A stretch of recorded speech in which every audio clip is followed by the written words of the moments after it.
हम active media से प्रदीप अग्निहोत्री और हम आए हैं सरपंच जी के यहाँ पे। पहले सर बहुत बहुत स्वागत है आपका हमारे चैनल में। और आपका नाम? मेरा नाम राम प्यारे प्रजापति है। क्या सोच के आप राजनीति में आए हो? हम तो इस सोच की राजनीति में आए कि गांव का कोई विकास अच्छा करा पाए। आज तक कोई भी सरपंच बना जो कोई विकास नहीं किया गांव में, और जो आवास योजना के लिए पात्र थे उन्हें आवास योजना नहीं मिली है, और जो अपात्र थे उन्हें आवास भी मिले हैं।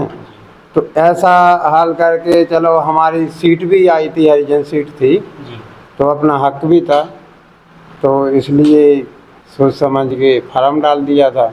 गांव की जनता ने सहयोग दिया तो जिता भी दिया।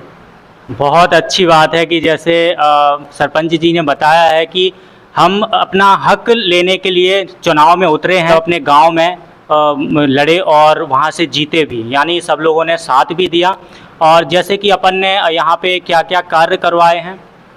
जी, मैंने एक तो एनीकट बनवाया, गौशाला पूर्ण करवाई, उसका थोड़ा सा एक दिन का काम रह गया, बाकी सब काम ओके है। गौशाला का अधूरी पड़ी हुई थी, बहुत बुरी हालत में पड़ी हुई थी, मान लो गौशाला जैसी है, हालत बुरी में थी। हमने फिर उस पर रुचि ली, 1 साल बाद रुचि ली हमने उस पर। 1 साल तो वो कह रहे थे हम काम कराएंगे, हमने कि नहीं। 1 साल हो गया, अभी तक गौशाला तुमने 2021 से पूरी नहीं करा पाई। अब हम तुम्हें नहीं रुचि देंगे, हम खुद काम करवाएंगे। तो हमने काम किया, गौशाला पूर्ण की, बढ़िया काम किया, अपने हाथ से खड़े होकर काम करवाया, और 2 छोटी छोटी सीसी भी डाली हरिजन बस्ती में जी। और अभी हरिजन बस्ती में नाली, और एक पूरे मान लो नाली तो पूरे गांव में है, नरक बजी हुई है गांव में जी। अब बजट शासन देगी, निवेदन है से मतलब मोहन यादव जी से कि बजट पेश करें तो हम गांव का विकास अच्छी तरह से करा पाएँ। जी जी। तो जैसे कि सरपंच ने बताया कि वहाँ से अभी जब उस चीज़ का होगा उसके बाद ही हम काम और भी चालू करेंगे। काफ़ी सारे इनने काम पहले ही करवा दिए हैं और हमेशा यही कार्य में लगे रहते हैं कि जहाँ भी ज़रूरत पड़ती है सरपंच जी वहाँ का काम पूरा करते हैं। और जैसे कि सरपंच जी, आप आगे का क्या विचार है, क्या आप करना चाहते हैं? आगे हम विचार है कि गांव में मतलब जो सीसी बहुत पुरानी डली हुई थी, आज की 20-25 साल पहले डली हुई थी जी। तो अब पानी की जो भी खुदाई हो गई नाली की जी। तो अब हमारा ये विचार है कि सीसी और नाली दोनों साथ में ही बन जाए गांव में, तो बढ़िया विकास हो जाए। और मतलब पूरे गांव में खंभों में लाइटें वगैरह भी लग जाए तो बढ़िया सुंदर काम हो जाए गांव का। क्या बात है, मतलब पहली बार हमने ऐसा देखा है। सरपंच जी इतना मतलब ख्याल रखते हैं अपने गांव का और सारी चीज़ें के लिए कि लाइट वगैरह जो भी चीज़ें नहीं है सारी चीज़ें लाना चाहते हैं और अच्छी तरीके से कार्य कर रहे हैं।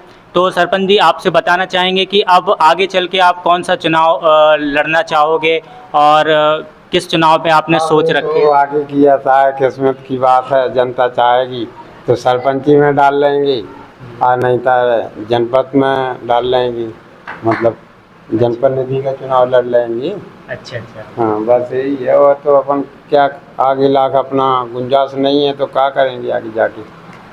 जिस हिसाब से आपके काम हैं उस हिसाब से तो आप बड़ा चुनाव लड़ें, क्योंकि आपने इतने काम करवाए हैं, लोग आपको जानते हैं, पहचानते हैं और इस हिसाब से आपको पसंद भी करते हैं। तो आपका क्या विचार है कि आप क्या सोच के आप आगे बढ़ रहे हैं और कौन से में चुनाव आप लड़ना चाहते हैं? वैसे आगे अगर मौका मिले आपको तो क्या मौका मिलेगा तो आगे, अभी तो हरिजन सीट का जो आई तो फिर से हम फार्म सरपंची के ही लड़ेंगे, फिर चुनाव सरपंची का लड़ेंगे।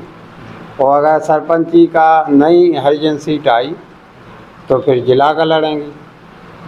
क्या बात है, बहुत ही अच्छी सोच रखी है सरपंच जी ने। और जैसे कि मतलब अपने कार्य इतने सारे हुए हैं, अभी ये गौशाला चालू है या कैसा? नहीं, अभी बंद है सर। गौशाला ऐसी है कि उसकी थोड़ी सी जो रैंप बने हुए हैं मान लो गायों के लिए, उस पर फर्श डालने को रह गया। अच्छा अच्छा, अभी काम चालू है? शायद 2 दिन का काम है ज़्यादा से ज़्यादा, इसके बाद गौशाला हमारी तरफ से जिस दिन मर्जी चालू हो जाए। क्या बात है, बहुत ही अच्छा। मतलब जो व्यवस्था थी सब कर दी है, कोई चीज़ की कमी नहीं है गौशाला के मतलब अंदर। पानी वगैरह सब चीज़ आपने, तो जैसे कि आप उसके 2-3 दिन के बाद गौशाला का काम ख़त्म होने के बाद गौशाला चालू कर दी जाए। हाँ, चालू कर दी जाएगी सर। बहुत ही अच्छा, जैसे सरपंच जी ने बताया। तो हम प्रदीप अग्निहोत्री और अपना चैनल यहीं पे समाप्त करते हैं। जय सिया राम। जय सिया राम।